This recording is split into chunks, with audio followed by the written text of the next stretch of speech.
Homes.com has collaboration tools to help home shoppers search, share, and discuss home shopping with family, friends, and their agent directly through the site. Though it was fun to get that email from your husband about that 3-bedroom in the hills, to which you replied via text that you would never live in the hills and you'd like to find a 3-bedroom closer to the beach. To which he replied, "Why are you so uncompromising?" A fun way to spend an afternoon, but we think it's just a tad bit easier our way. Homes.com. Ding dong. We've done your homework. Looking for excitement? Chumba Casino is here. Play anytime, play anywhere. Play on the train, play at the store, play at home, play when you're bored. Play today for your chance to win and get daily bonuses when you log in. So what are you waiting for? Don't delay. Chumba Casino is free to play. Experience social gameplay like never before. Go to Chumba Casino right now to play hundreds of games, including online slots, Slingo, and more. Live the Chumba life at ChumbaCasino.com. No purchase necessary. VGW Group. Void where prohibited by law. 21 plus. Terms and conditions apply. Listen up, Wine Coven. In case you missed it, the gals, that's me and Lucy, are going to Mexico City. We're going in January of 2026, and we really want you to come along, okay? It's going to be super fun. This is going to be a whirlwind trip of food and culture. We will see the work of legendary artists like Frida Kahlo and Diego Rivera. We're going to do some mezcal mixology. We're going to stroll through beautiful historic neighborhoods. We'll be enjoying tacos and tequila like a local. And whether you've visited before or it's your first time, it is my first time. I'm very excited. This itinerary is designed to maximize the memories in just 4 colorful, exciting, enriching days with us gals. We really, really love these trips. They are really incredible. Yeah, they're frankly incredibly life-changing. But honestly, you don't have to just take it from us. We wanted to share some feedback that we got from a recent traveler who joined us in Greece. This is a beautiful review. Enjoy it. We love it. Yes, this review reads, "This trip was amazing before it even started. The fact that Lucy and Amanda can attract a group of strangers that get along as if they have taken 10 trips together beforehand is just spectacular." That is so true. It's true. We mesh pretty instantly. It's kind of remarkable. I felt welcome, safe, and included every step of the way. Trova Trip and Wine and Crime obviously did a thorough job selecting the activities and hotels we enjoyed each day. I don't think it would have been hard to have a great time in Greece, but the selection was top-notch. Lucy and Amanda did a wonderful job hosting without it feeling forced. They genuinely wanted to be there and wanted to hang out and get to know us all. We super do. We do. Love it. So thank you, gals, for creating such an epic trip. I can't wait to book the next one. That's from Tony Lee. Thank you so much, Tony. Yeah, hopefully we'll see you in Mexico City, Tony. So whether you are traveling solo or with your bestie, your husband, you're gonna make some new amazing friends, and we can't wait to be 2 of them. So tickets are going fast. We only have a few spots left. They're available now. So you can head to our website at wineandcrimepodcast.com for the link for the ticket purchase, and hopefully we'll see you in Mexico City. Yes. Wine and Crime contains graphic and explicit content which may not be suitable for some listeners. Listener discretion is advised.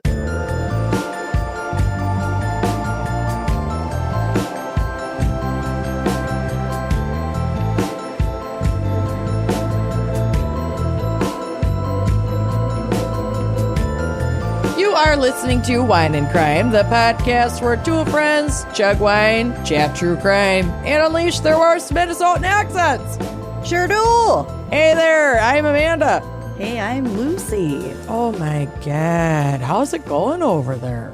Pretty good. Pretty good. We've got a cool down happening here in Des Moines. I sound like a weather person. I love it. Yeah, we're cooling on down. I think this weekend we got a high of 77. Oh, gorgeous. Partly cloudy. Mm.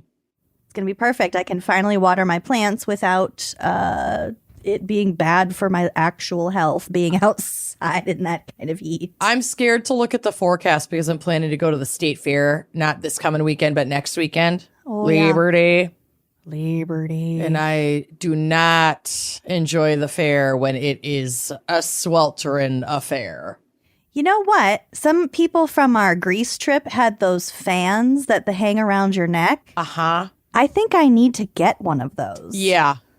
Yeah. Because at first I was like, oh, those are silly. Those look goofy. Those look like a Disney adult sort of you know what I mean? Yeah. Someone who goes to a lot of theme parks. No, it's a miracle.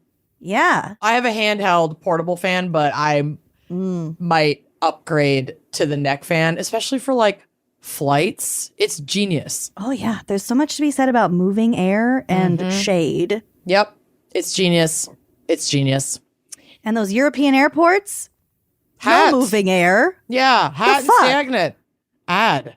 Anyway, these are the things I've learned in the last few months. I need a fan that goes around my neck, and We also need moving air. I have a fan. specifically for European airports. I have a fan blowing on me right now. Nice. I love moving air. I have Anyway. a cat on my shoulder. You do. Sweet Ray. So this week we do have a very special fan pick. Oh yeah. Speaking of moving air. What? I don't know. I don't know. But this is brought to us by a fan picker named Emilee, spelled Emilee. So many E's. There's 3 E's in that name, Yep. and it's not a long name. And she has selected the topic of Emilee Crimes. Although she spelled out Emilee like her name, she did say that alternate spellings were accepted. And here's her email, or part of her email. Quote, "Yep, I'm one of those kids who can never find their name on any mass-produced product, and now I get excited to see my name in print." Same. Yeah, I bet. Conrad Lee and Bonita Ann birthed me, Emilee Ann, in 1982. And people have been spelling it wrong ever since. For some intrigue, my mom is not Latina. Both my parents are white. Why my white Protestant grandparents in Northwest Pennsylvania named their only daughter Bonita in 1950? No idea. I love it. I also love it. It's literally a pretty name. It is. It's a question I wish I had asked when I had the chance. I also have a running joke with my husband. Anytime a character named Emilee enters the plot, I note her as a tragic character because inevitably some horror will befall her. They're like the hamsters of the humans. Of names, yeah. She will get left at the altar or dumped or hit by a car or some other tragedy. Trust me, if you look, you won't be able to unsee it. Thus, a true crime themed show about some tragic Emilies seems fitting. Oh, I'll tell you what. They're tragic. Fucking yikes. This is going to be another dark episode. Bro. Who would have thought Emilee? And I want to tell you that I genuinely tried to not Find go one that's not devastating. to not go this dark, but then I found this really fascinating case that had like a big impact on forensic science, like the development of forensic science. And it's like the darkest shit has the biggest impact. Wow. What the fuck? We'll get to it though. But Emilee has also recommended a winery that I assume is close to their heart because it has locations in Pennsylvania and upstate New York, like right on the New York-Pennsylvania border on the coast of Lake Erie, which is a beautiful northeastern viticultural region with a lot of really cool wineries, a lot of very good wine coming out of the northeast region of the United States, even though it's cold and you know how I feel about some of the cold weather climate grapes. There are some really beautiful New York, Pennsylvania wines, and the New York wine region is so fucking gorgeous. If you get a chance to visit it, 10 out of 10. Okay. But Emilee wanted to shout out the Mazza, M-A-Z-Z-A, or Mazza winery. Yum. Yeah, right. Mazza Winery. Mazza Winery, which has been around for a long time. They were founded in 1972, and they do like all their work in the Lake Erie AVA. And while they have, from what I saw on their website, it looks like they have a decent amount of acreage for their own vineyards, but that they also do source other grapes locally and will work with other vineyards to like put together collaborative wines, which I think is super fucking cool. Mm-hmm. We began with a single vineyard and have grown, no pun intended, to include 3 winery locations, a brewery, a distillery, and a handful of wine shops. They also have a diverse and ever-growing collection of wines that can be found on wine racks and wine lists throughout the Northeast region of the country. And I did take a look at where they ship. They ship to a lot of states in the U.S., and they're starting to do some distribution in Europe. Oh, so, wow. they're doing really, really, really cool things. And it's very exciting to see wineries thrive like this. So the specific wine that Emilee wanted us to shout out is the Perfect Bubbly. And it is one of those fun bubbly bottles that has like the beer cap, which you can still open with a wine key. And we sell 2 different wine keys at wineandcrimepodcast.bigcartel.com. So definitely get one. But this is a captivatingly bubbly, floral, and dry white wine. Enjoy the perfect bubbly for any celebration under the sun or sea. And the logo is really beautiful. It's a mermaid like reaching up toward the top of the water. What do they call that? The surface? The surface! Oh my God, you guys. I'm really struggling today. Something's happening to me. Up where they walk. Don't get me started. I know. I'll keep going. I know. I love that movie. This is cool fermented in stainless steel tanks prior to careful blending, and you'll get a little residual sweetness that brightens the fruit, and it's balanced by lively carbonation. So it's not like super sweet, but it's got a little bit of sweetness to it. This retails for just about $18 a bottle, but they do say that there are discounts if you order online and buy multiple bottles at a time. She is 12% ABV, which is right in the wheelhouse for a sparkling. That's, it's not too light, but it's not going to kill you. And this is a blend of Vidal Blanc, Cayuga White, and Cayuga, that's an area of California. Right? Well, yeah, but I think upstate New York also has like a Cayuga. Oh, I'm thinking of Canandaigua. You're right. Vidal Blanc, Cayuga White, and Traminette. I hadn't heard of this. This is a white wine grape varietal. It's a French-American hybrid. Just like you. Just like me. And it's similar to like a Gewürztraminer. So kind of like a Riesling type white. Okay. Super cool. So that's a probably little where on the sweeter side. Yeah, that's probably where you're getting a little bit of that sweetness. Because Vidal Blanc is like pretty delicate. It's not like super sweet. And then I would imagine the Cayuga will help it stay nice and dry. But yeah, it's gorgeous. It pairs really well with seafood, spicy foods.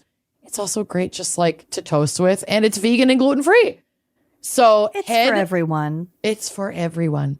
So head to enjoymazza.com. That's ENJOYMAZZA.com to shop online. You can snag your bottles. Hopefully you live in a state where they can ship it, or you can go visit one of their many locations or go to their distillery if you're feeling like something a little spicier than wine. Like, they do it all.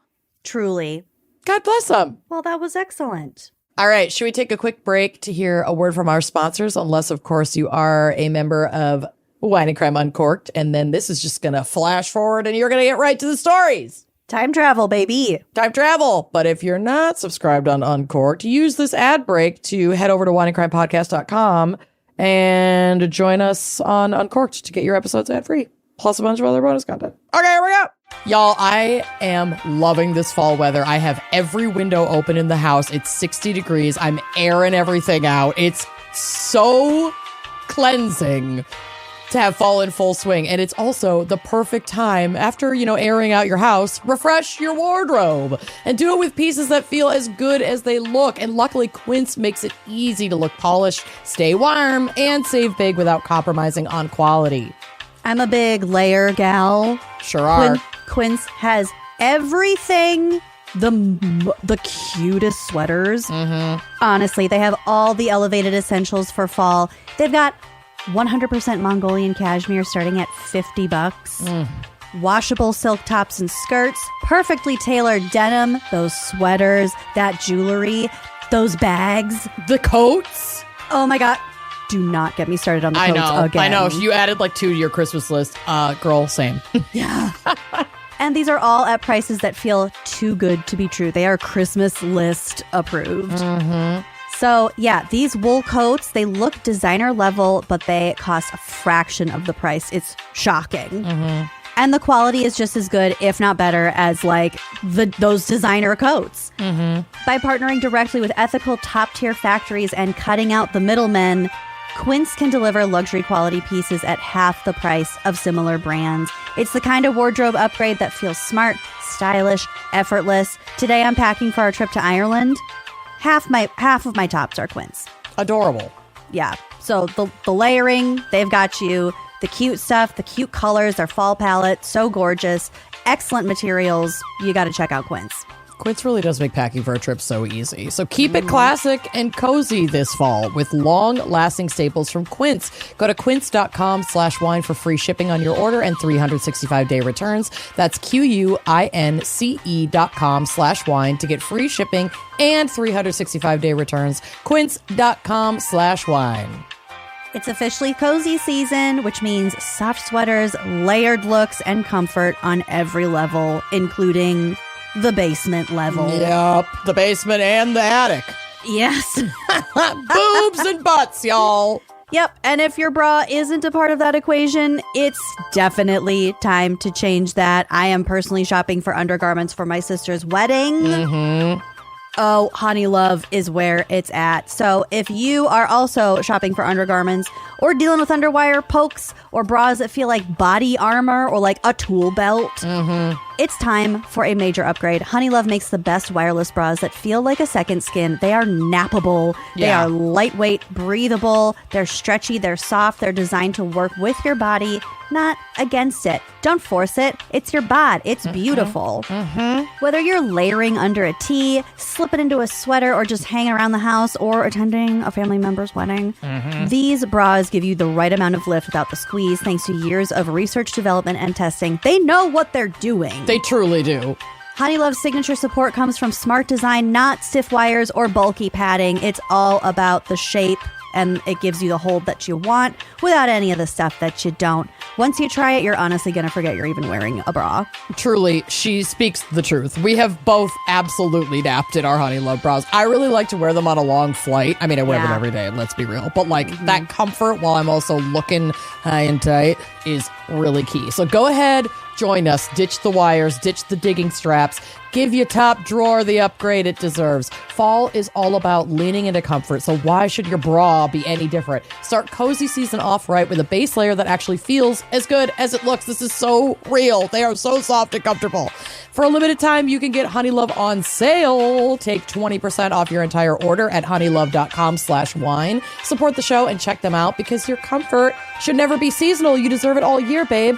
Treat yourself to the most comfortable and innovative bras on earth and save 20% off site-wide at honeylove.com/wine. Use our exclusive link to get 20% off, honeylove.com/wine. After you purchase, they'll ask you where you heard about them. Please support our show and tell them we sent you and experience the new standard in bras with Honey Love. Lucy, what on Gad's green earth could you possibly have drummed up for us for Emilee Crimes? It's really sad. I just have a straight up case for us today. Okay, got it. Ready to be bummed.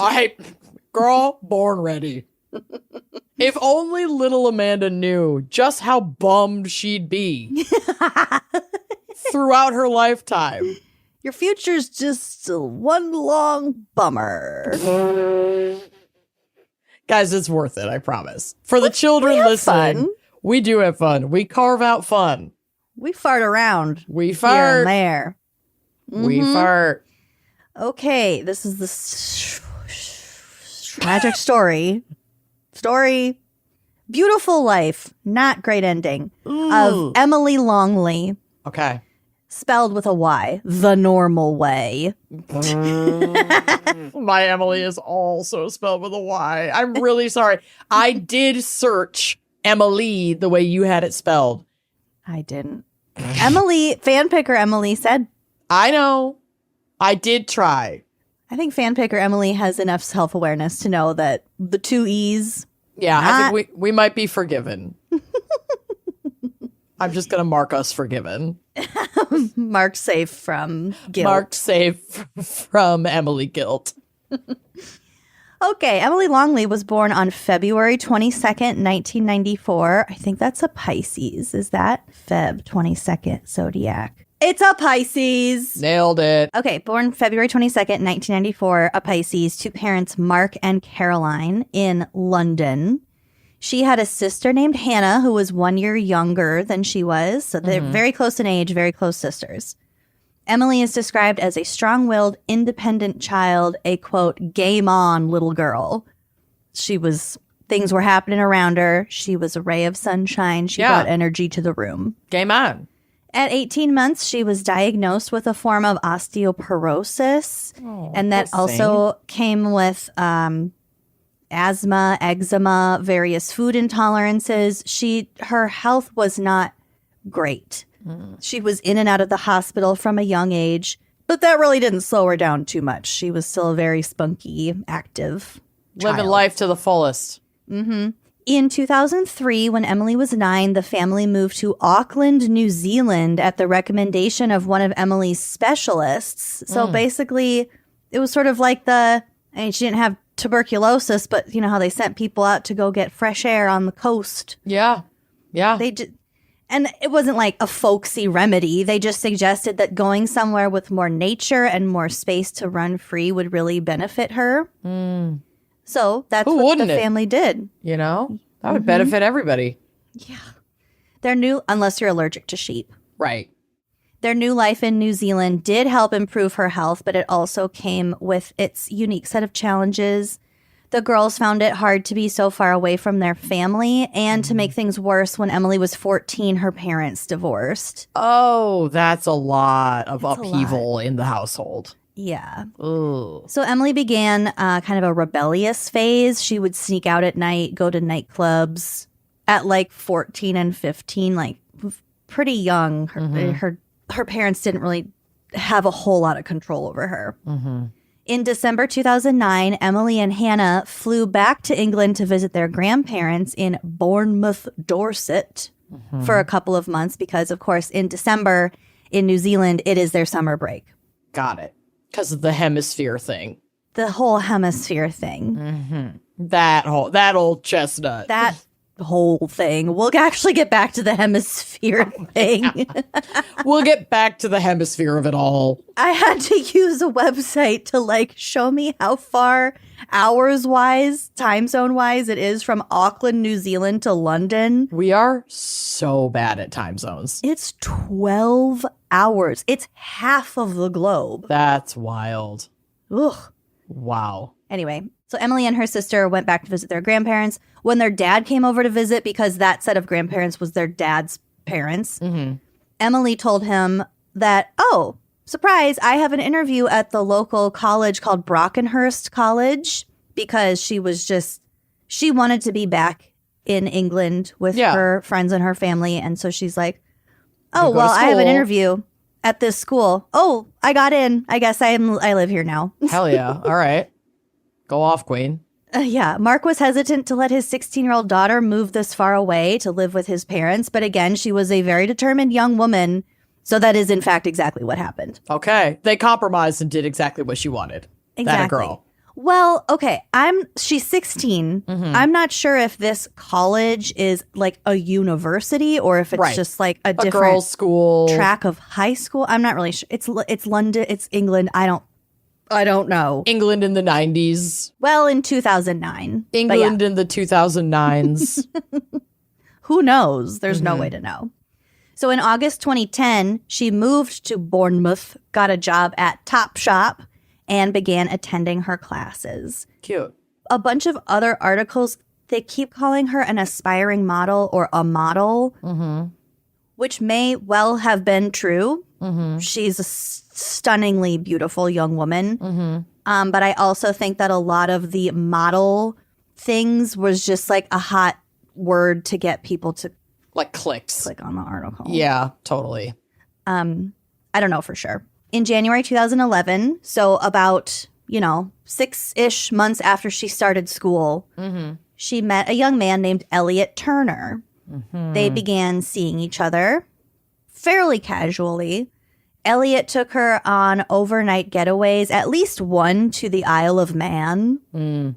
Isle of Man. Can't imagine a worse place. It's actually really beautiful. I'm sure it is. I just don't like the name. Nope.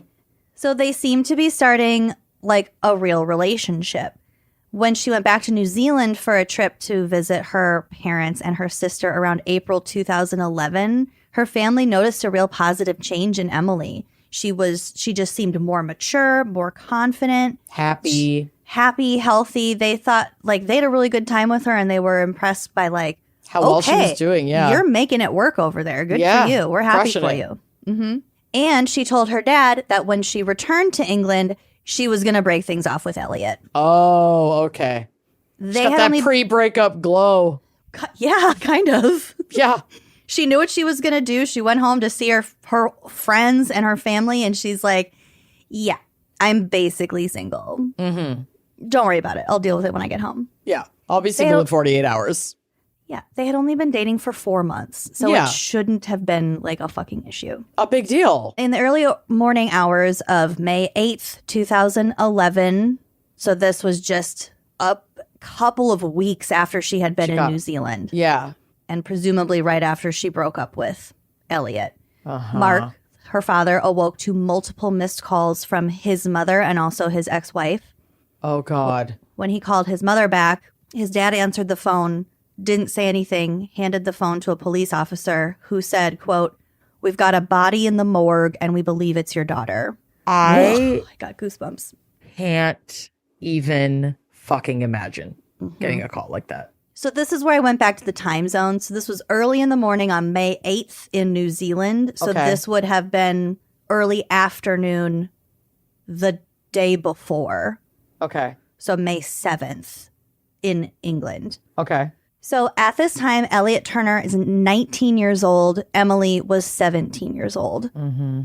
His parents' names, strangely hard to find. They were Lee and Anita Turner. Mm-hmm. Lee Turner was a wealthy jeweler, and Anita worked as a healthcare assistant. Okay. The family had a good amount of money. Yeah. So the morning prior, again, so this is the morning of May 7th in London. Mm-hmm. Elliot's mother, Anita, had called the police saying that their son's friend had slept over at their house and they couldn't wake her up. So Anita said she's not breathing. And then when the dispatcher was like, "Is there anything around her neck?" She was like, "Oh, yeah, there's a necklace around her neck. It's very, very tight." Oh, my God. So ambulance authorities are dispatched to the house. The Turner home had 4 bedrooms. The couple had been sleeping in Elliot's room in his bed. Mm-hmm. When the paramedics entered, they found Emilee lying on the double bed, fully clothed in denim shorts and a denim top. Huh. Not something you'd go to sleep in. I wouldn't go to sleep in anything denim, let alone a denim. whole outfit. And also, it was like a crop. It was her going out outfit. That was the outfit she was wearing the night before. Yup. Yeah. So that was a little strange. Mm-hmm. The room and really the entire home looked really, really clean, very tidy, organized. There was no sign of a struggle or violence of any kind. Yeah, almost too clean. It was very tidy. Mm-hmm. Emilee did not have any apparent trauma or marks on her body except for a very slight mark on her neck, which could have been attributed to the necklace, which I think is just kind of where they went initially with that. Elliot had a couple of small scratches on his arm and a small bruise on his side.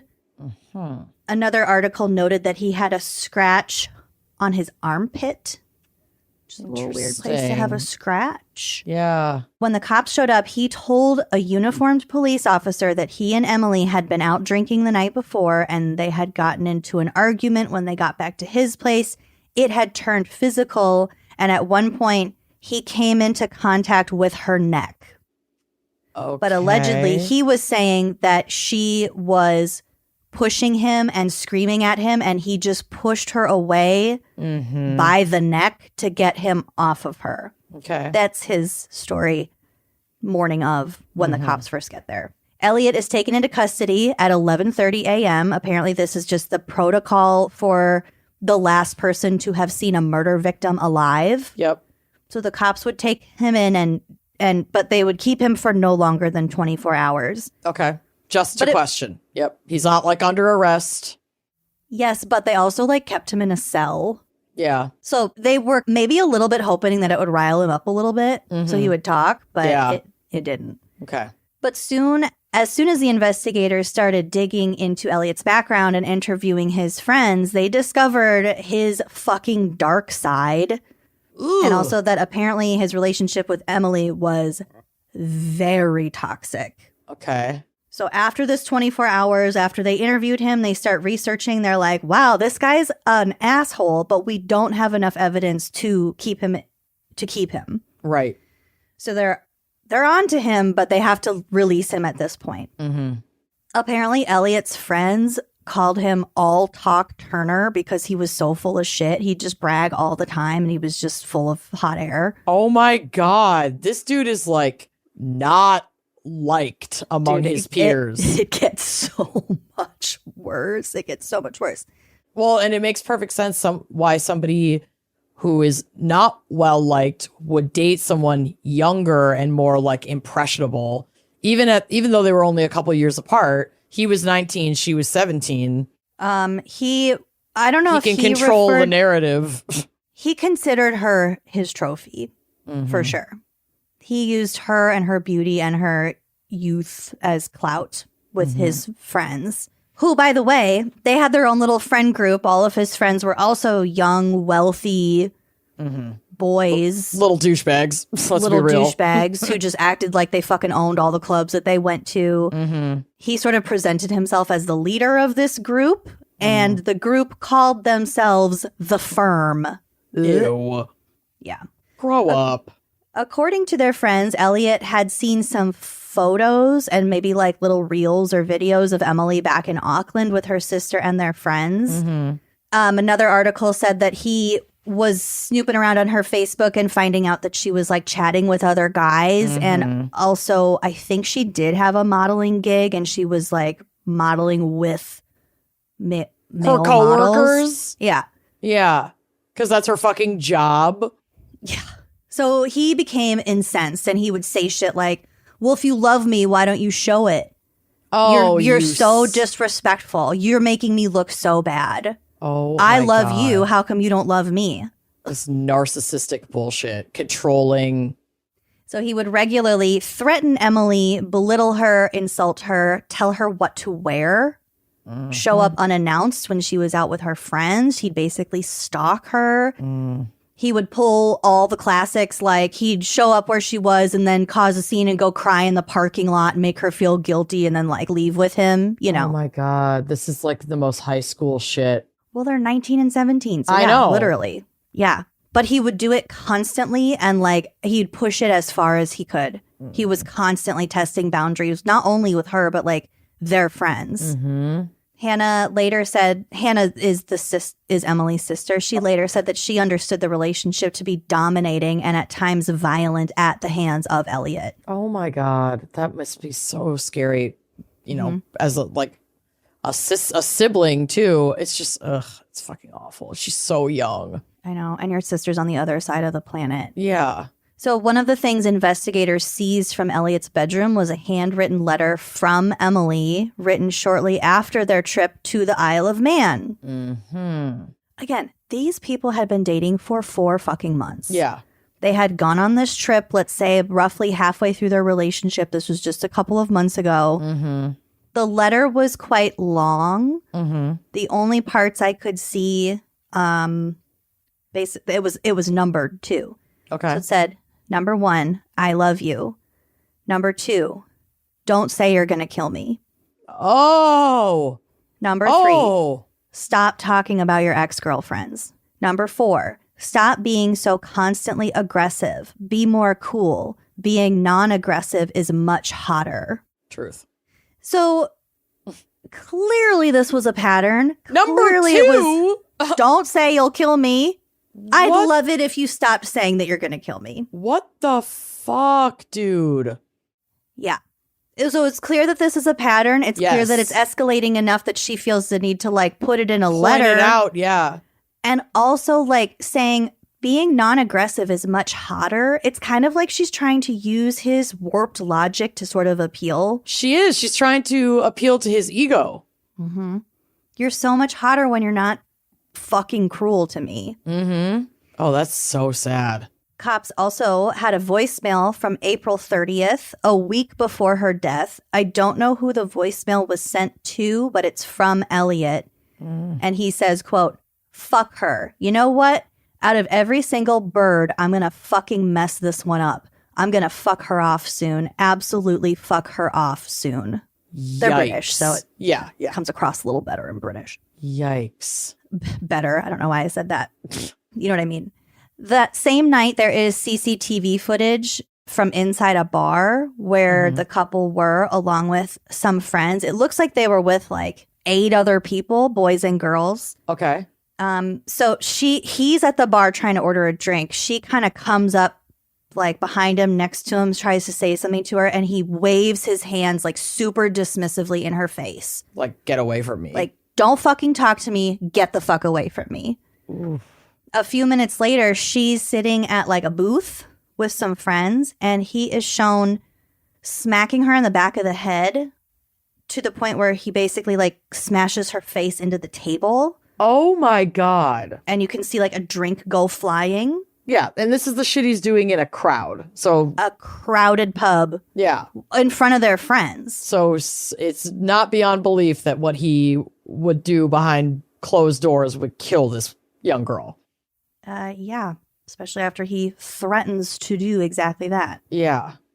So he walks away. He's shown walking away, and then like several of her girlfriends come and like gather around her, and they're like, "Let's get out of here. We're going." They like kind of like ferry her out of the bar. Mm-hmm. I believe this is the night that she broke up with him. Mm-hmm. Well, at least tried to. Don't know if it was before this, after this, whatever. Doesn't matter. On Thursday, May 5th, Emilee was living her fucking life. Mm-hmm. She went out to a club to meet a guy. Doesn't matter who it was. Does not matter. She could have been a full-on date. She could have been planning on sleeping with this man as soon as she saw him. It doesn't fucking matter. Mm-hmm. Elliot caught wind of this and found out what club they were going to. He took what's called a lump hammer. Oh, God. There's a picture of it on the drive. It's basically a big, fat hammer that's flat on both ends. It's a hammer. It's like a mallet. It's awful. He concealed it down one leg of his pants. Okay, guy. And then went into the club with the intention of assaulting Emilee with the hammer in the club. One of her friends found out what was going on and warned Emilee. I believe she left the club, or at least did not come into contact with Elliot. Yeah. But that did not stop Elliot from telling at least one of her friends, possibly multiple of her friends, later that night that he had killed Emilee. Okay. So he's and then bragging. was like, "Just kidding. That was just a joke. I can't believe you believed me." Yeah, bullshit. On Friday, May 6th, Emilee went out with some friends, arriving at a bar just after 9 p.m., according to the CCTV. Shortly after their arrival, Elliot arrives. It's apparent that he has been following her. Mm-hmm. And he's also carrying... He's stalking her. He's carrying flowers and chocolate to give to her. Mm-hmm. A text to his mother from that night read, quote, "I could fucking break Emilee's neck and beat the fuck out of her. I'm going nuts. The only reason I didn't flip was because my best pal was with me." He texted this to his mother? And then his mother writes back, quote, "Don't do anything that is inappropriate, Elliot. You are so young. You have so much life ahead of you. Love, Mum. I'm going to bed now, XX." Don't worry, you'll get so much more mad than this. Yeah. Emilee is shown on camera leaving the bar with one of her friends, and they head to another friend's house. Elliot once again follows her, shows up at this house, and convinces her to leave with him. Oh, God. Despite her friend, who left the bar with her, advising her not to go with him. Oh, it's so scary. I just feel for these kids. I know. Emilee later texted that friend, quote, "I'm okay. We will talk in the morning. I will go home. I'm not staying with Turner." So that indicates that she did not have plans to stay at that house. Also, she was, again, wearing a whole denim clubbing outfit. Yeah. She wants to go home and wash her face. Mm-hmm. Wash your feet off after a night at the club. Oh, you won't regret it. Ugh. Best thing you'll ever do. take a full shower, honestly. Yeah, if you're capable of that. Yeah. Witnesses report seeing the two arguing outside of his house in the early hours of Saturday, May 7th. When investigators really started questioning Mrs. Turner on what happened, her story kept changing. So she said something like, oh, I went down into the kitchen at 5 a.m. and I saw both of them. They were drinking water in the kitchen. And then later, she's like, oh, no, it was just my son in the kitchen drinking water. So she's helping him cover this up, or trying to cover for him. She knows what her son is capable of. He texted her that he was going to break her neck. So the cops did know for sure that she had called her husband that morning and then waited for him to get home before calling 999, which is their version of 911. Yeah, the police. Curious. So this delay of 1 to 2 hours was not reported to the authorities when they first made contact at the scene. Wonder why. In fact, the parents had pretty much tried to cover it up during the initial call. So the initial call, she was like, when she said, oh, the necklace is so tight, they were like, well, we just found her. She's not breathing. It's like, well, we just called the cops. I don't know what happened. We just found her. She can't wake up. And the house is super clean, like meticulously clean. They had an hour and a half to clean everything up that they could, get on the same page about a story before they even called the cops. Yep. To make the parents even shadier, after investigators had photographed the scene on Saturday after they got there, they cleared the scene, they took pictures of everything, they put up their little number things, all that stuff. It was a potential crime scene. So after that, I think the next day, Lee and Anita, the parents, were allowed to return to the house to supposedly grab some medications. It might have been just Anita, but it was at least Anita. Okay. So at least the mom, but possibly the dad. After they left, a jacket that had been photographed on Elliot's bed wasn't there anymore. So when she was asked about it, the parents were like, what jacket? We didn't take a jacket. Oh, and also we're not going to cooperate with the cops anymore. So at this point, they disengage from the police. They are not talking to the cops anymore. Meanwhile, the post-mortem report, the autopsy report, came back as inconclusive. They didn't know exactly what her cause of death was. No, this is the worst. Pathologists say there was no evidence of strangulation.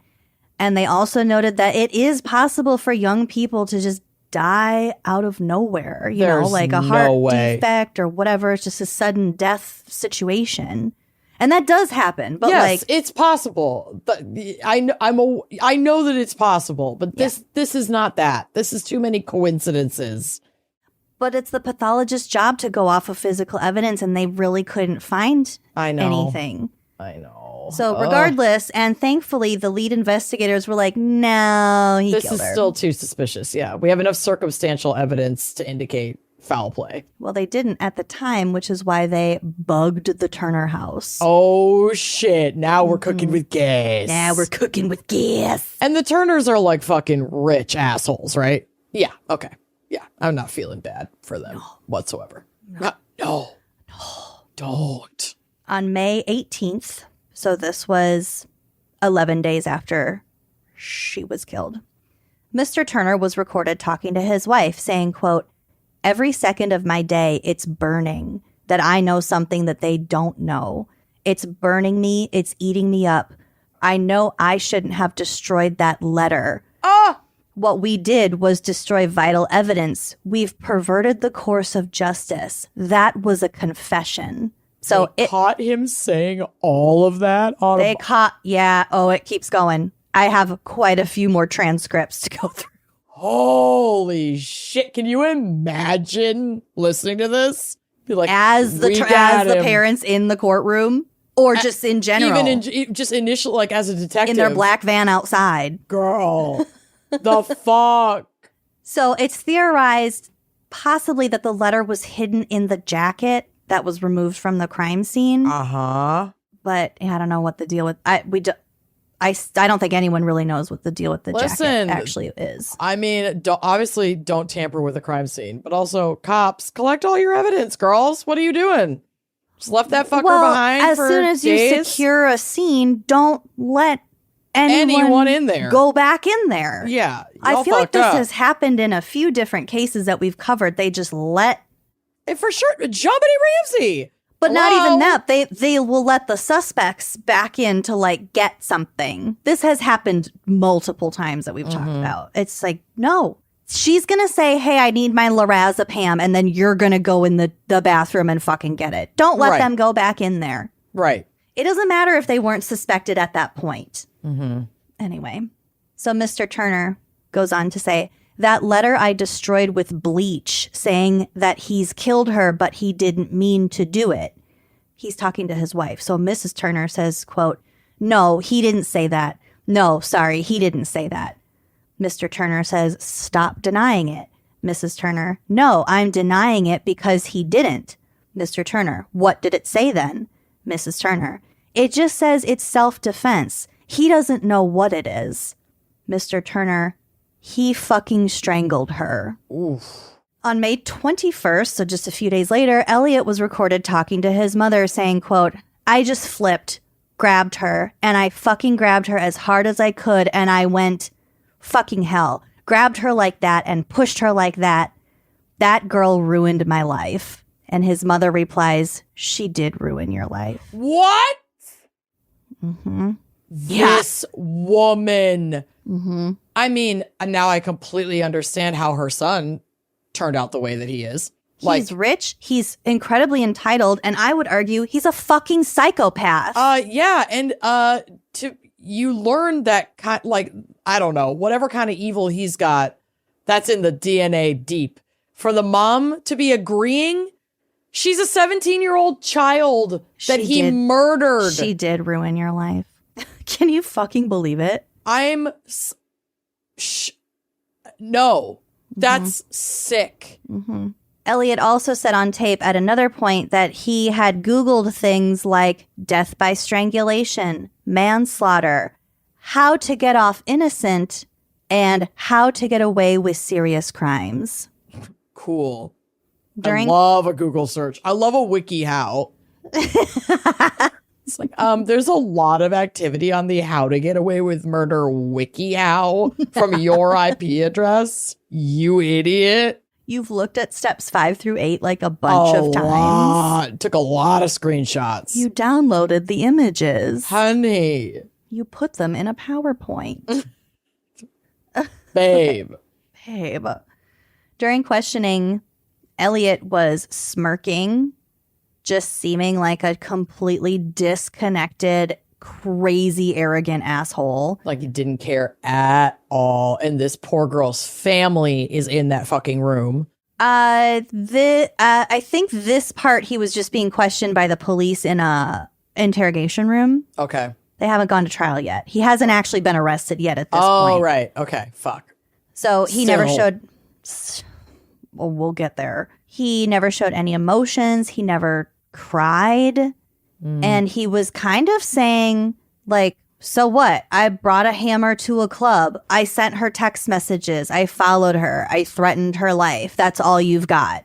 He didn't know at this point that they had bugged his parents' His house. Yeah. His parents' house.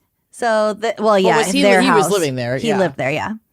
So this is a bit reflective of how his home life was and the type of family he grew up with and the relationship that he had with his parents. Like, I think they're all sort of psychopathic. Yeah, you kind of have to be. Like, I know you love your kids and you do anything to protect them, but like, this is not it. You do not protect someone who is capable of violence like this. And at 19, to be sitting in an interrogation room being questioned by cops and to be able to sit back and be like, yeah, you don't have shit. Fuck you. Yeah. So arrogant. Like, it's been taken care of. My parents. Yeah. Okay, so here's some more from the home bug recordings. This is between Elliot and his mom. Oh, my God. Elliot says, quote, you need to say that the phone call wasn't about Emilee. It was about Elliot for work. So I think what he's referring to here is that first phone call that the mother made from the house to his dad. Yep. That morning before they called the police. He's trying to tell his mom, don't mention Emilee. Because at this point, you don't know about Emilee. Yeah, we have to pretend that call was before you had any idea that she was dead. Tell them that you called Dad because of me for some reason that had something to do with me and work. Mm-hmm. And then Mrs. Turner says, quote, and I tried to wake Emilee and it was not working. So she's just kind of confused on the assignment. Mm-hmm. And Elliot says, yeah, Mom, but focus the conversation because it looks you look so guilty by ringing the father. From a policeman's point of view, it's so obvious. Mm-hmm. In July 2011, Elliot Turner and his parents were finally arrested. Thank God they arrested the parents, too. Yeah, this is like 2 months after Emilee's death. Yeah. The parents were charged with perverting the course of justice. I love Damn that. right. And Elliot was charged with the same, plus killing Emilee. Murder, yeah. The main problem with the prosecution's case is that they still were not sure how Emilee had actually died, which is a pretty big thing. Yeah, I mean, it is. They really need to prove something. Or they need to bring expert forensic pathologists that can explain to a jury that not having a 100% known secure cause of death does not mean that she was not strangled. That there are certainly strangulation deaths that don't leave the same exact, forensic footprint every single time. So just because we can't show you on this report that's, that we don't know what happened doesn't mean that that's not what happened. They just have to have the reasonable doubt. You're thinking like a lawyer. Yeah. That's exactly what they did. Okay, good. In April 2012, so the next year, the trial finally begins. Emilee's father, who previously did not know all the details, was shocked at what was said about Elliot and Emilee's relationship when all of this finally came out in court. I can't even fucking imagine. Because, it's not like he's clued into what the investigation, what they're discovering in these calls. He hasn't seen these text messages because all of that shit's in evidence. He doesn't have his daughter's phone. He probably knew that it was not great, an abusive relationship because that's what Hannah had suspected. But and I'm sure they were told, obviously they think that Elliot killed their daughter, so they know something, but these all details? Of the details, him stalking her, the fucking hammer thing. Oh my God. I genuinely, I know that families go through shit like this every day, sitting in these courtrooms and listening to what happened to their loved ones. And it's fucking unimaginable hell. Unimaginable. Yeah. So the dad referred to Elliot in a later documentary, which I watched. It's on Amazon.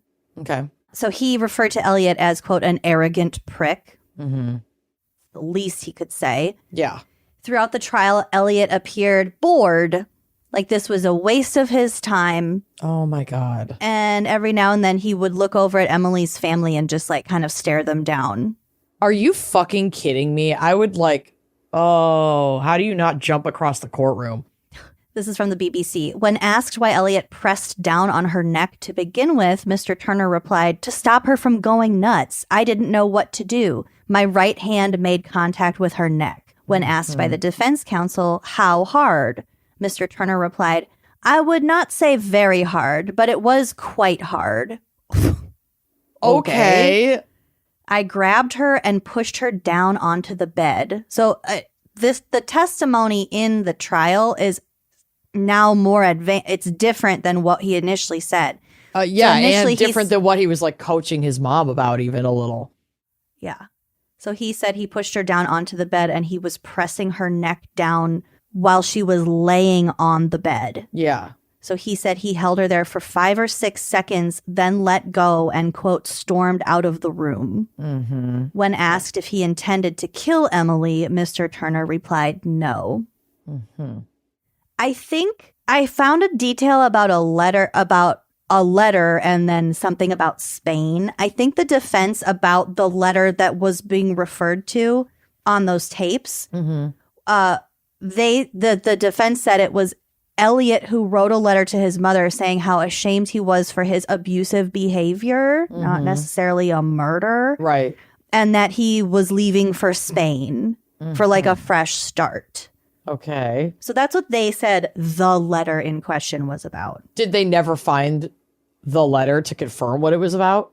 The letter was destroyed. Dad destroyed it with bleach. Oh, yeah.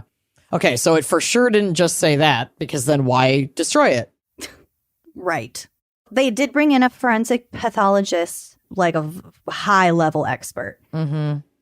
Pathologically speaking, there was not much physical evidence to go off of. So Elliot had minimal marks, like I said, a small bruise on his arm and like a scratch on his side and a scratch on his armpit. Or a scratch on his arm, bruise on his side, scratch on his armpit, something like that. Mm-hmm. Which still weird locations. Yep.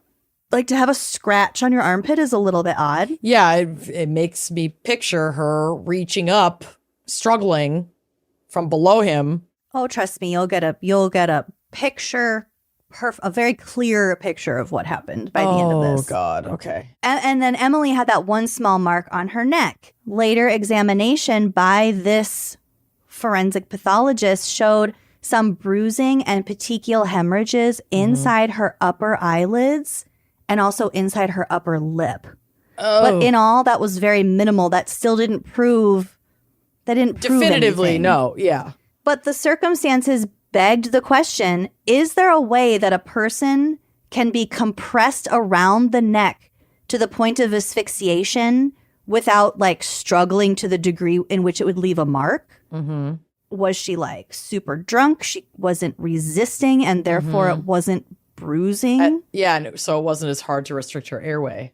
Mm-hmm. Or did this person just overpower them so thoroughly? Like it basically, this guy convinced the court, the jury, that this was a definite possibility that could have been the case. I would have to imagine that if she were drunk, that would have shown up in the autopsy. And I didn't see any information about toxicology. The defense would have used that hard to say, I don't know, she passed out and she didn't wake up. Yeah. I didn't see any information about a toxicology report. Mm-hmm. They were really going with the strangulation thing. And here's pretty much the final nail in the coffin. Elliot's friends were brought up for questioning as witnesses, and they kind of came out in droves of defense of Emilee because they knew how fucking nuts he was. They hated him too. It sounded like most of his friends fucking hated him too. Yeah. But at least knew that he was abusive to her. Mm-hmm. He At smashed minimum. her face in the bar in front of a all bunch of them. Yes. So he did not have anyone sticking up for him except There's no for loyalty. his parents, who were basically his co-defendants. So on one of his friends was brought up to the witness stand and said that on May 6th, which again was the fucking day before she was killed. Oh, God. Elliot had flown into a rage. I think he was looking at her fucking Facebook again or something, or that she had gone out with that guy the night before or something. Mm-hmm. And he was basically brainstorming out loud the best way to kill Emilee. Holy shit. With this Guys, tattle on your fucking homies before they get a chance to actually do this shit. Tattle this is what we as mean soon when as it's possible. like, yes, all men. Like, okay, thank you for showing up here to testify, but she's already dead. Yeah. And you didn't hold your quote unquote friend accountable at the time that he was behaving like that. Yep. And so that normalized that behavior and emboldened him to just go fucking murder this girl. And then, like we always say, escalation. Always. This bullshit has been happening in some form or fashion for a long time. Exactly. God knows what he did to his previous girlfriends. Right. Him popping off like this is not new. Didn't happen out of nowhere. No. Come on. Okay. Men do better. So, yeah, it just keeps getting worse. So this friend was with Elliot. They had gone for a walk in the woods near the Turner's house, and they were discussing the best ways to do it. Should he set her on fire? Should he drown her? Should he stab her? What were the best ways to kill her? Oh my God. So then they decided on putting her in a chokehold and strangling her to death. Wow. Elliot practiced said chokehold on this friend. At one point, the friend feared for his life because Elliot wouldn't let go after he was like tapping out, and he almost passed out before Elliot released him. Well, guess what, buddy? Play stupid games, win stupid prizes. And frankly, this kid should fucking catch charges for essentially aiding and abetting a murderer. They helping devise the plot. Yeah. What the fuck is wrong with people? I don't know. I mean, at this point, it could be said that he just thought it was hypothetical, you know? His friend's fucking nuts. They probably nobody thought he'd actually kill her. He almost gets choked to death, and he still doesn't say anything to the police about his shitty fucking friend. I know. They're all complicit. I know. Oh, God. This chokehold thing happened the day before she was killed. So if he was going to go to the police, there was a small window. That would have been the fucking time. I know. I'm not defending. I'm just saying. You're not. This happened so quickly and it was so like fucking nuts that I can't necessarily put a whole lot of blame on an 18 or 19-year-old for not going to the cops when his friend who he knows is fucking nuts.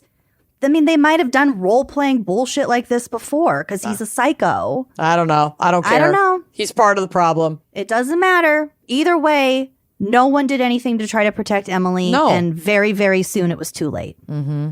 If it was a stranglehold or a chokehold that killed her, that's not self-defense. Nope. As the recordings of the mother or the dad or whoever claim it was self-defense. Yeah. No, it fucking wasn't. No. Also, he had fully practiced the day before, which demonstrates premeditation. Mm-hmm.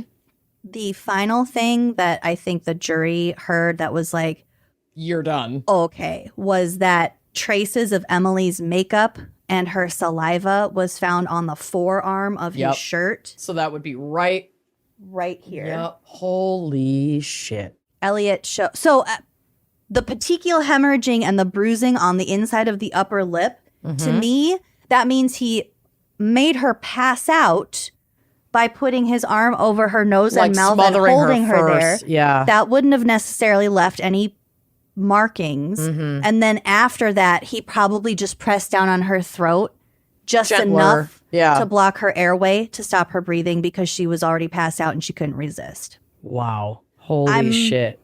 I mean, I'm pretty sure that's what happened. Yeah.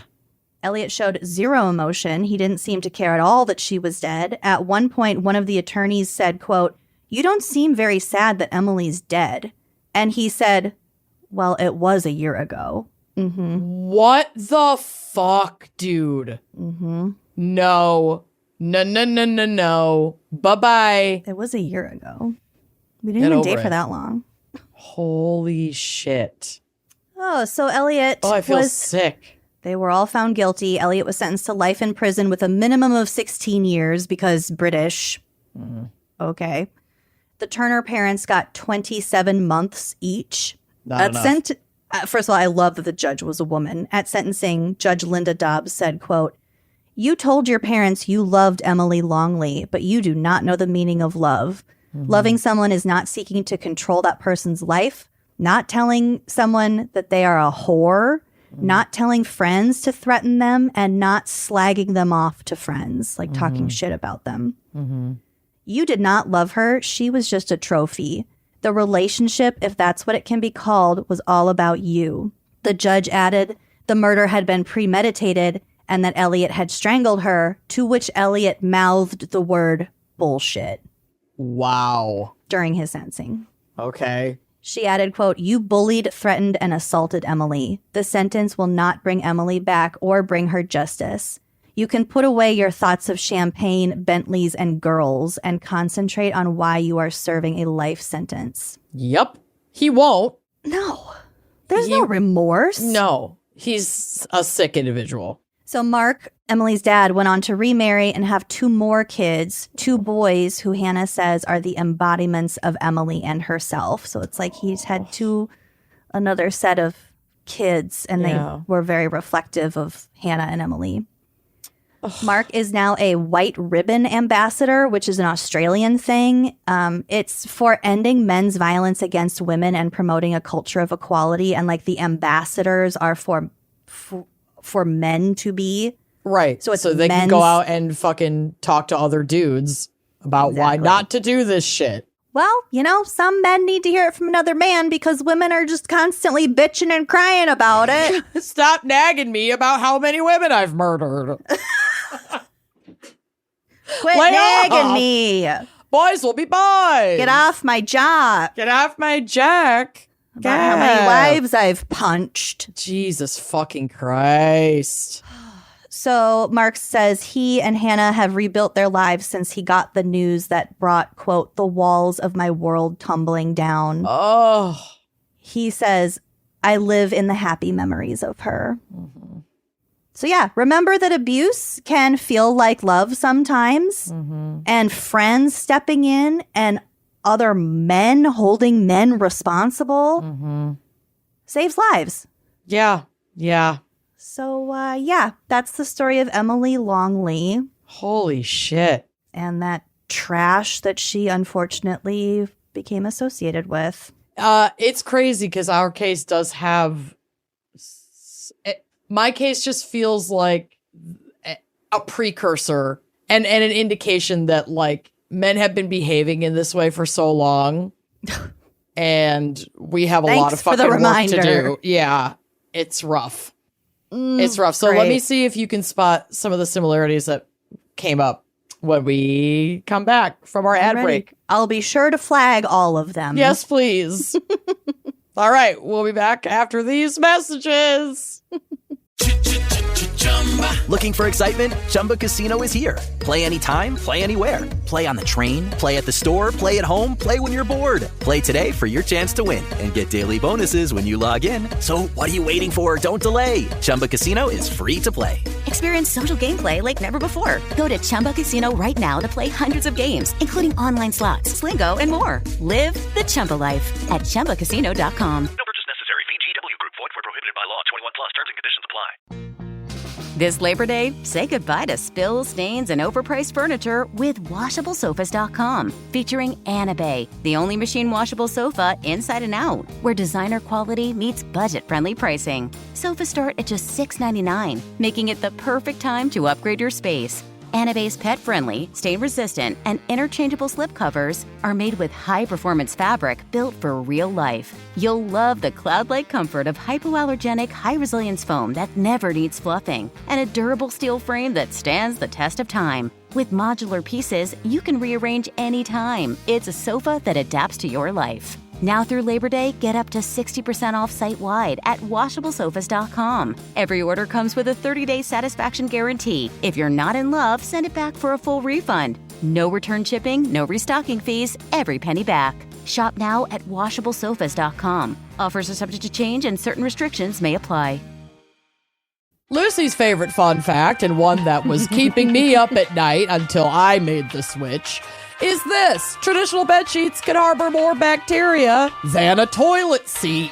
Oh, so gross. Yeah, and you want to know what sleeping on bacteria can do? It can lead to acne, not just on your face, but like the whole bod.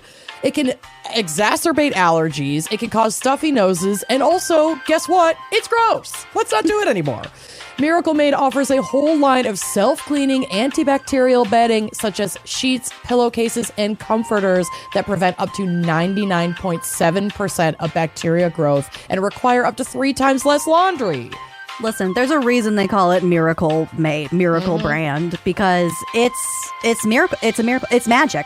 These sheets are self-cleaning because they're infused with silver that prevents up to 99.7% of bacterial growth, leaving them to stay cleaner and fresh 3 times longer than other sheets. So you got to do laundry 3 times less. Mm-hmm. I love that. Plus, it doesn't reek, which is always great. Using these silver-infused fabrics inspired by NASA, by the way. Mm-hmm. Miracle Made sheets are thermoregulating and designed to keep you at the perfect temperature all night long, no matter the weather. If it's a little too warm, it's a little too cool, these sheets have got you, so you're going to get better sleep every single night. And like Amanda said, can we please stop sleeping on bacteria? Please! It's gross. bacteria, clogs your pores, causes breakouts, causes acne. Sleep clean with Miracle. Cherry on top, Miracle sheets are luxuriously comfortable without that high price tag of other luxury brands and feel as nice, if not nicer, than sheets used by some 5-star hotels. I'll say it again. I get so excited when these sheets come up in my laundry rotation. Yeah. They're my favorite. I'm close to having swapped out all of our sheets at this point. I'm going to be real. Why not? Why not? So upgrade your sleep as the weather is getting cooler. Go to trymiracle.com/gals to try Miracle Made sheets today. And whether you're buying them for yourself or as a gift for a loved one, if you order today, you can save over 40%. And if you use our promo code GALS at checkout, you'll get a free 3-piece towel set and save an extra 20%. Miracle is so confident in their product, it's backed with a 30-day money-back guarantee. So if you aren't 100% satisfied, you'll get a full refund. Upgrade your sleep with Miracle Made. Go to trymiracle.com/gals and use the code GALS to claim your free 3-piece towel set and save over 40% off. Again, that's trymiracle.com/gals to treat yourself. And thank you, Miracle Made, for sponsoring this episode. You know, it's actually pretty likely that you're part of the 30% of Americans who grind their teeth. And if that's you, baby, then your smile needs protection. You can't be on top of it while you're sleeping, while you're counting sheep. And there's no better solution than Remy's custom fit night guard. Both dentists and teeth grinders recommend Remy because a custom fit night guard is the best way to protect your teeth. And Remy is 80% less than the dentist and way easier, y'all. Listen, your teeth are very important. They're the gateway to your face. I mean, that's what like attracts people to you, right? Your teeth. Sure. You got a nice smile, beautiful teeth. And not to mention eating, your teeth are important. So Remy has found a way to protect your teeth, even if you're a grinder, a clencher, even at night. And here is how it works. You receive your impression kit straight to your door. This is all done at home, which you know is our favorite thing. Remy gives you step-by-step instructions to get your perfect impression. Their customer service is unmatched. I had questions because I always do. I sent them a message. I was like on a call very, very soon. Within the day. Yes, they are very responsive and very helpful. So then you just ship in your impressions and then Remy ships you your custom fit night guard right to your door, made in the U.S. in Las Vegas, by the way. Everything good comes out of Las Vegas. Love.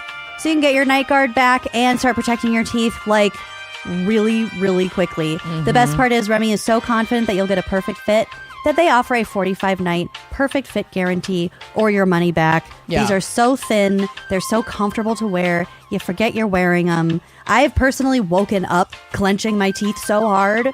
So it's not great. And trust me, my molars are thanking me because now I wear my Remy night guards every night. You're darn tootin'. So, no more waiting rooms, no overpriced bills, just a better way to protect your teeth while you sleep. Try Remy risk-free at shopremy.com/gals and use code GALS to get up to 50% off your night guard at checkout. That's 50% off at shopremi.com/gals with code GALS. And thank you, Remy, for sponsoring this episode.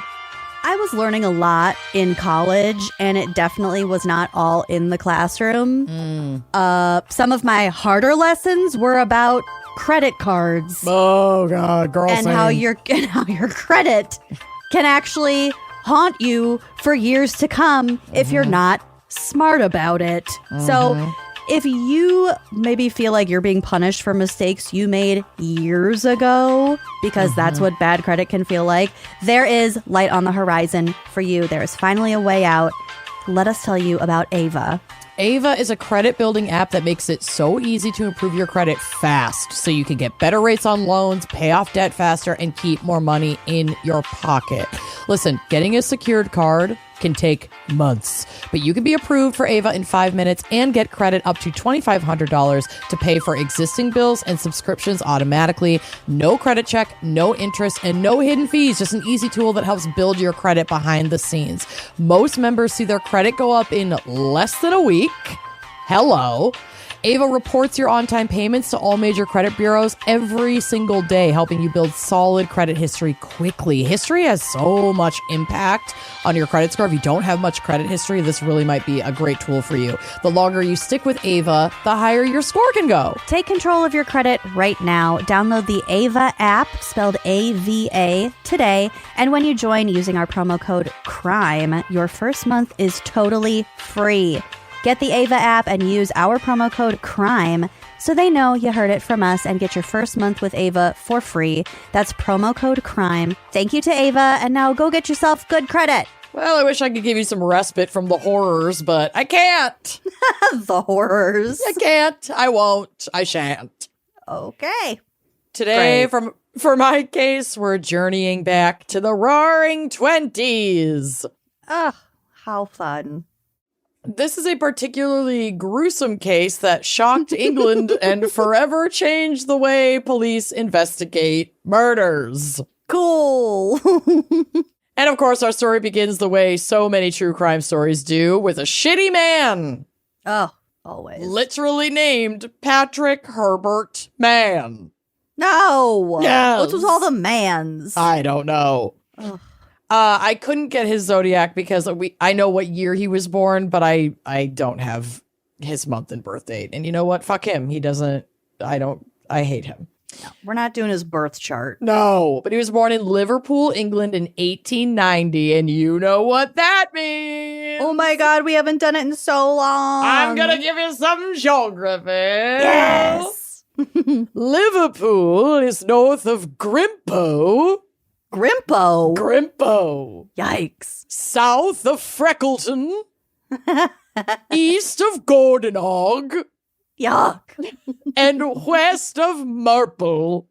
Marple. But I also include that it's west of Glossop because that has to get an honorable mention. Marple and Glossop and their neighbors. That's the collab between Goop and Glossier. Glossop. Glossop. Glossop at the Glorps Glart. Yuck. So yeah, honorable mention to Glossop. According to some who knew him, Mann was intelligent, wrong, a good footballer, and a regular churchgoer in his youth. Wrong. He married his childhood sweetheart, Jessie, in 1910, and they had 2 children together. But beneath his respectable facade, Mann was a career criminal and a serial womanizer. Of course, man. He had a history of embezzlement, stealing £123 from his employers in 1911 and then another £60 in 1912. And he served a year in prison for the latter. You're like, fool me once, shame on you. A year in prison for that much? It's not that much. I mean, first of all, it was 1912. Second of all, he was stealing from his work. So, like, you know how fucking corporations have always been the preferred ones to defend. What's his work? We don't know yet. I don't know. Okay. It's not necessary. It's professional womanizing. Yeah, fuck this guy. But his crimes appeared to escalate to violence when in 1916, in Chertsey, Surrey, he attacked a servant girl with a hammer. What the fuck? Striking her 9 times. Oh, that's too many times. 1 time would be too many times. I know. Leaving her crazy. Yeah, leaving her terribly injured during a burglary. So he broke in, she caught them. He hit her with a hammer. He booked it. She lived. Jesus. And while she was essentially dying on the floor, he asked for like safe keys. What? While she was laying there bleeding so that they could continue to rob the house while she bled out.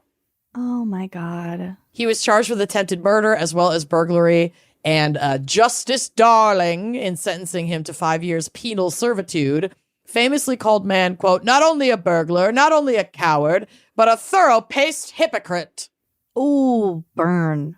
But he is a white man, so of course he did not even serve his full sentence and was released in April of 1919. The root beer. Mm-hmm. A few short years after his release, Emilee Kaye, a lovely, smart-as-hell 38-year-old shorthand typist and private secretary, had the misfortune of meeting man. Never meet a man. Never meet a man. I want to point out that man in this case is spelled M-A-H-O-N. Yep. So, Never meet a man. never meet a man. I know a man with that name spelled. That should have been their wedding hashtag. Never meet a man. That'll be their divorce hashtag. Oh, don't get divorced, but if you do, please let us help you plan your party. I would love to plan a divorce party. That'd be so fun. It'd be so fun. So in August of 1923, man encountered Emilee at an office in Moorgate, London, where he was working as a sales manager. Okay, so he worked in like marketing and sales and shit. Ugh. Within weeks, they began a romantic relationship. Man, who was using the alias Derek Patterson, was likely drawn to Emilee. That's the dumbest alias. Girl, this man is the worst. And he's married. Yes. So this is like why we think he was using an alias at work. So his work thought that his name was Derek Patterson. I think so. But again, this is from fucking, the 20s. So there's not, it's like, they were very pretended to be surgeons. Right. And there were very sensational headlines about this. Mm-hmm. So I'm just trying to like pull out the facts as best I can from a lot of weird sources for this story, but it captivated me, so I had to do it. So yeah, he's working as Derek Patterson, but he, as a womanizer, he's still married, he's got these kids, but he has this pattern of like burglary, embezzlement, robbery, and hooking up a little bit, sniffing around. So it's not super surprising that he would be using an alias. Okay. He was drawn to Emilee because she had savings estimated at £500. Oh my God. Which at the time was a pretty significant sum. She was a working girl. She knew how to fucking squirrel her monies away. So Emilee, tragically, believed his claims of wanting to marry her, not knowing his true identity or that he had a wife and children. So here's the timeline of Emilee Kaye's last days and the horrifying events that followed, as were meticulously detailed in court records, and it's brutal. Okay. March of 1924, Emilee, who had recently been sick with the flu, so she's literally recovering from influenza. Oh my God. And she goes to Bournemouth for a weekend, and man joins her. That's where mine was. Bournemouth. Weird. What the fuck? Are there only 2 Emilies in all of history and they were connected like this? Maybe. This is so bizarre. With regular spelling. That is really weird. Mm-hmm. So man joins her in Bournemouth and presents her with a diamond and sapphire engagement ring. Sound familiar? Mm-hmm. She wiggles her little fingy. I mean, it's stunning. Even after all these years. It's Gorgina. April of 1924, Emilee announces to her friends and relatives that she and Derek Patterson will soon marry and that they plan to emigrate to South Africa to live their life together. Huh. Romantic. So romantic. April 5th, man rents a secluded bungalow called Officer's House at The Crumbles, a collection of beaches near Eastbourne. The Crumbles. The Crumbles? Yes, and this is a murder story. This is in the UK still, right? The Crumbles? Yes. Oh, my Lord. Well, the Crumbles are not like the name of the town. It's what the beaches are called. But I know. There's 2 murders that happen in this area that are referred to as the Crumbles murders. Oh, my God. And I'm only covering one of them. I want a crumb cake really bad right now. Girl, I know. I'll try to wrap this up. Okay. So man rents this cottage in the Crumbles. Cottage at the Crumbles. Officer's house. April 7th, Emilee travels by train to Eastbourne, initially staying at the Kenilworth Court Hotel. Man isn't there yet. He's like, I rented this place. I can't get out there until XYZ. But if you want to head down early, I'll come pick you up and we'll go to the cottage. So she goes down early and stays at this Kenilworth Court Hotel. I would. Right? Get an extra day out of your vacation. Yeah, without the man. Yep. April 10th, still in London, but preparing to join Emilee at the cottage, man meets another woman named Ethel Duncan. April 12th, man buys a 10-inch chef's knife and a tenon saw, which according to the internet A tenon saw or tenon saws are mostly used for short, accurate cuts in demanding precision jobs, just as joinery or furniture making. Tenon saws get their name from being commonly used in cutting smaller or more intricate pieces of wood, and especially for making joints. Or for cutting joints. Yup. So you can fit your girlfriend in a suitcase. I'm jumping ahead. But you're not wrong. No. Oh, no. So he purchased these from an ironmonger's near Victoria Station the same day that from Victoria Station, he takes the train to Eastbourne, picks up Emilee in a cab, and they go to Officer's House Cottage. So he literally meets another woman, starts chatting with her. It's like, oh shit, I gotta go meet Emilee. Oh, but I'm gonna stop at this ironmonger quick, get my new knife and my tenon saw. It's right by the train station, so convenient. Yeah. Oh my God. And then go to the cabin for the weekend. April 13th and 14th, Emilee was seen alive, but these would be the last sightings of her alive. While she's out there, she writes a letter to a friend mentioning plans to travel to London for men to get a passport, but to her, Patterson, whatever, to get a passport, and that they were planning to spend Easter in Paris before they emigrate to South Africa. She was most likely murdered late on Monday, April 14th, 1924, but her remains were like so fucked up that they can't be 100% sure. Jesus. Man's fabricated story was that they quarreled that night. She threw a coal axe at him, and during a struggle, she fell and hit her head on an iron coal scuttle, dying instantly. We'll circle back to that crock of shit in a bit, but there is just no way that this was an accidental death, especially once you find out what he did to her remains. Oh, God. But first, on April 16th, he hides Emilee's body in a room at the cabin, cottage, and calls Ethel, invites Ethel Duncan to spend the Easter weekend with him right here at Officer's House Cottage. Come to the Crumbles. I already have this place rented. Yeah. Yeah. Bring your pretty little self down here to the Crumbles. Mm-hmm. April 18th, Ethel Duncan arrives at Eastbourne Railway Station, and man picks her up, and she noticed that he had a bandaged wrist. And she's like, what happened? And he falsely attributed it to saving a lady from falling off a bus. Fuck you. I'm a hero. Oh my God. I saved a lady. No big deal. Ethel stays at Officer's House for 3 nights, completely unaware that Emilee Kaye's body is hidden in the next room. No. Yes. April 21st, it's Easter Monday. Man and Duncan hop a train, go back to London, go their separate ways. Man on the next day, April 22nd, he gets back on the train, goes back to Officer's House to deal with Emilee.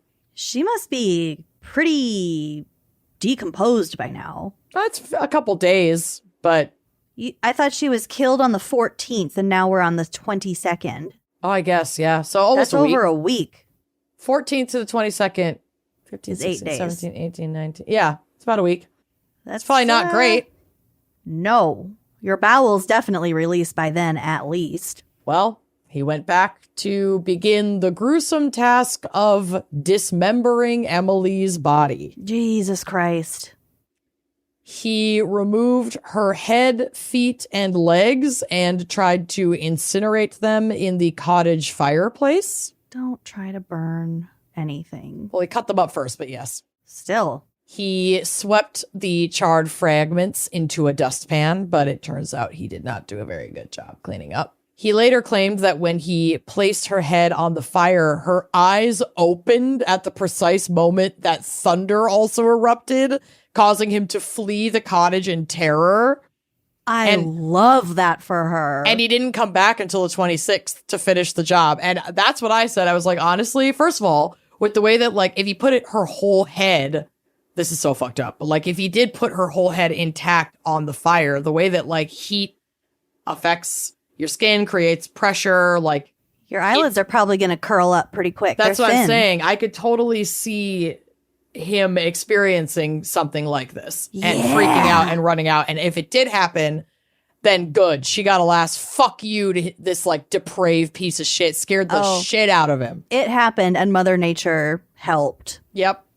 The thunderclap. That's incredible. Isn't that fucking crazy? Yeah. Bye, bitch.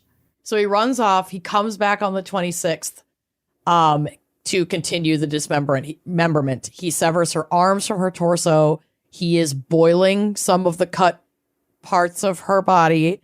And then he was putting those boiled pieces into a brown bag that he then packed in his luggage, got back on the train to London or wherever the fuck he was going, and he tossed the bag out of the window.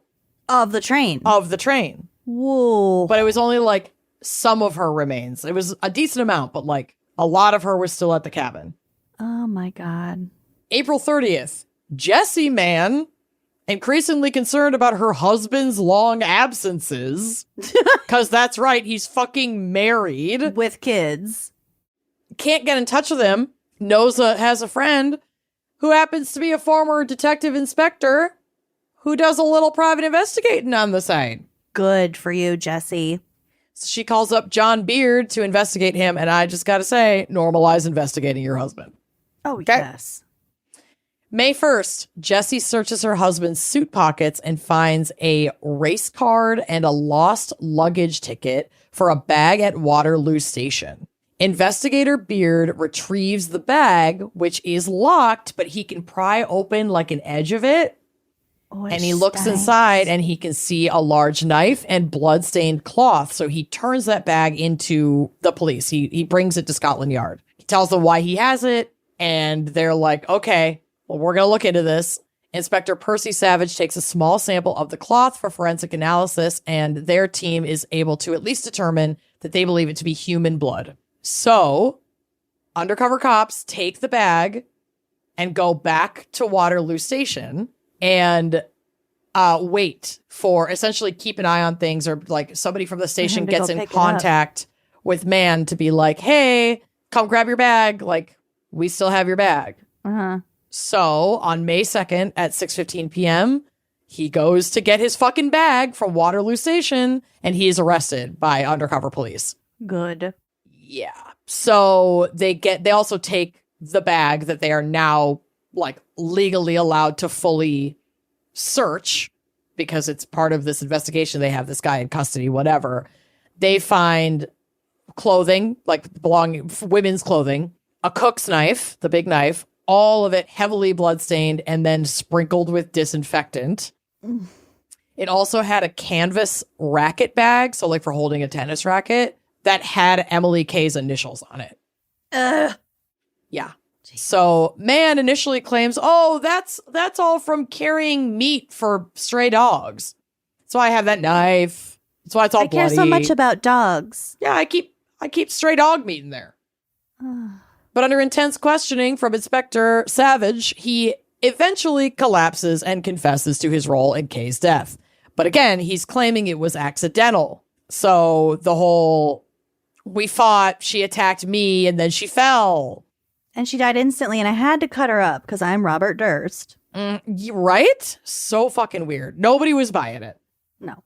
He tells them Emily's body can be found at the bungalow at Eastbourne, but obviously they did not fucking know what they were walking into when he said that. So upon his confession, investigators raced to Officer's house, and like I said, shit's gnarly as fuck, so buckle up. So on May 4th, Sir Bernard Spilsbury, the era's most renowned forensic pathologist, arrives at Officer's house to examine the remains. What he found was fucking gruesome, okay?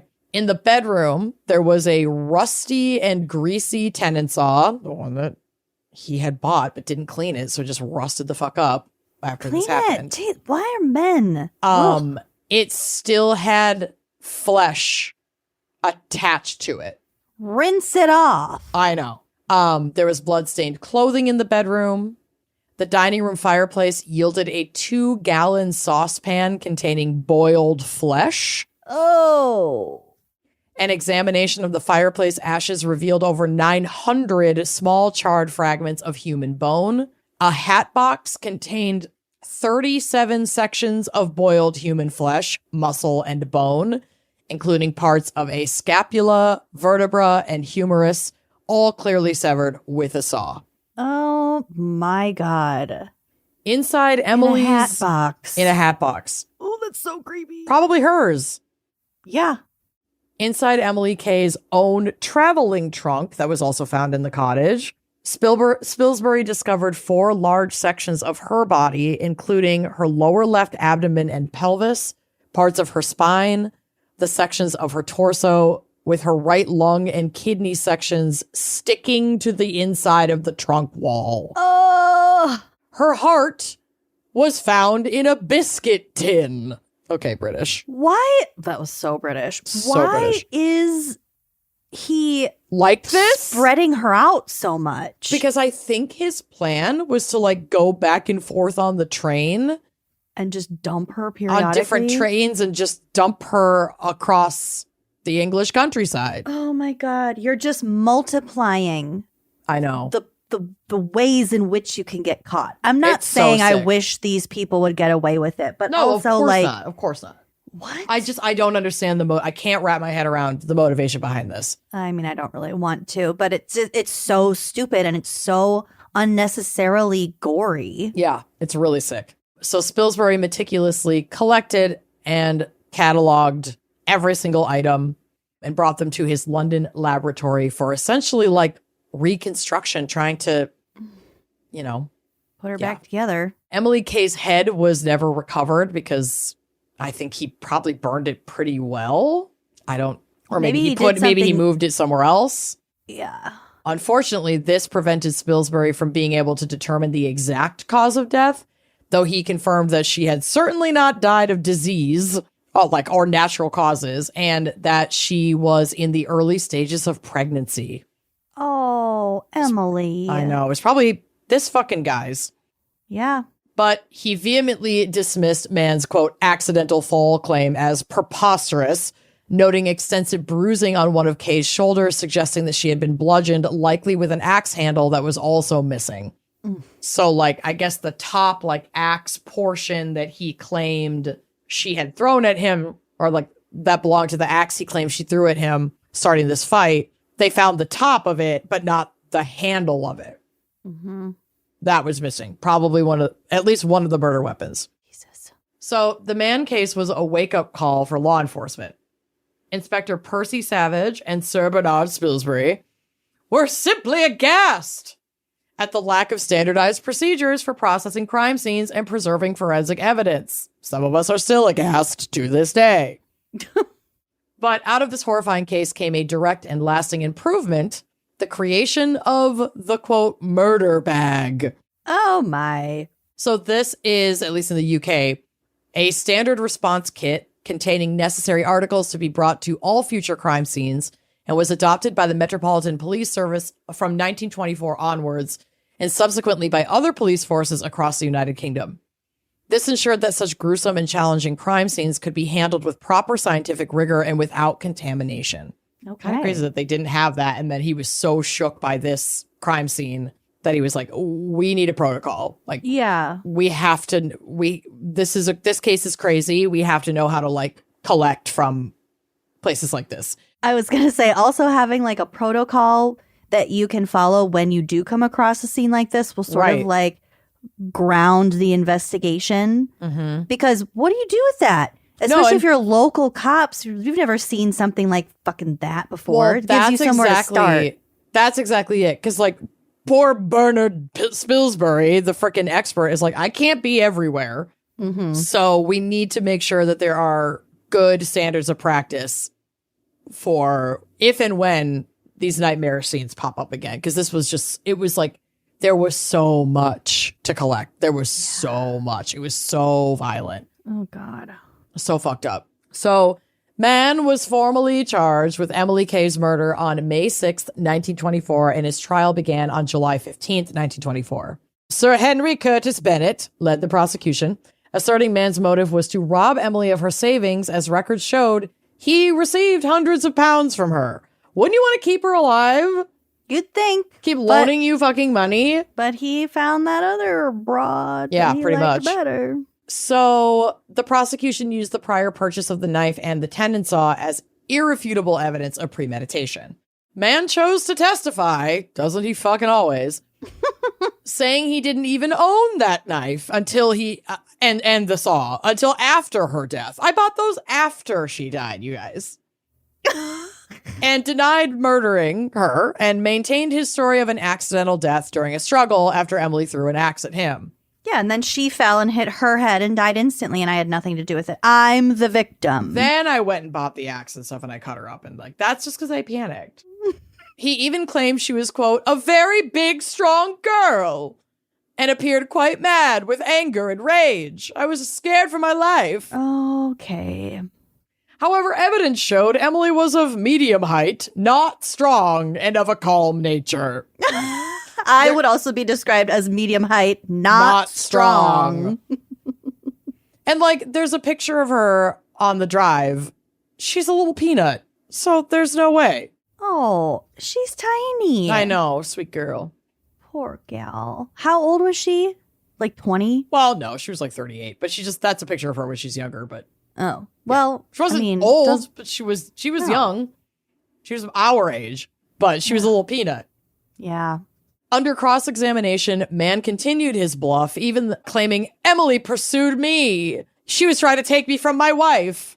The prosecution, however, produced an invoice proving that he bought the murder instruments on April 12th and not after her death, as he claimed. We so have it's like, the no, you fucking receipts, didn't. the proof, the timeline. Yeah, precisely.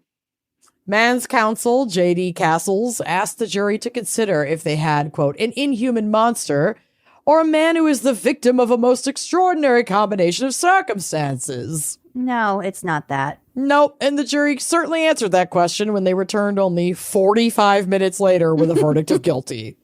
They ate lunch and then they came back. So he's guilty, right? Yeah, but we should stick around so we can get that BLT delivery. It'd look weird if we can't. That's what they did with wasn't the Emmett Till jury?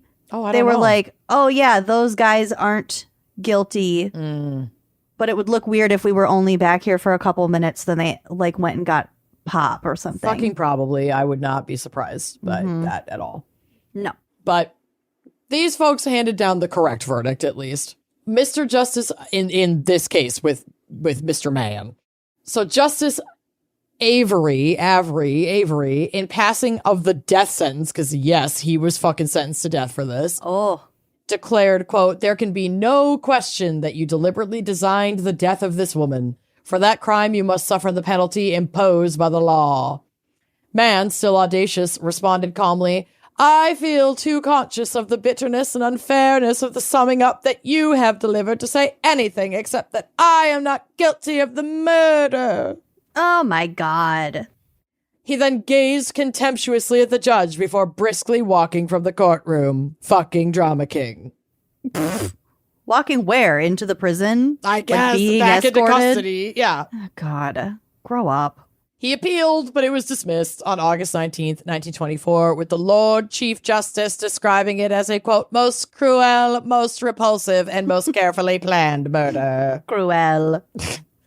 Patrick Herbert Mahone, Man, was executed by hanging at Wandsworth Prison on September 3rd, 1924. He walked firmly to the scaffold, speaking no word, maintaining his innocence to the end, even embarking on a hunger strike before his conviction.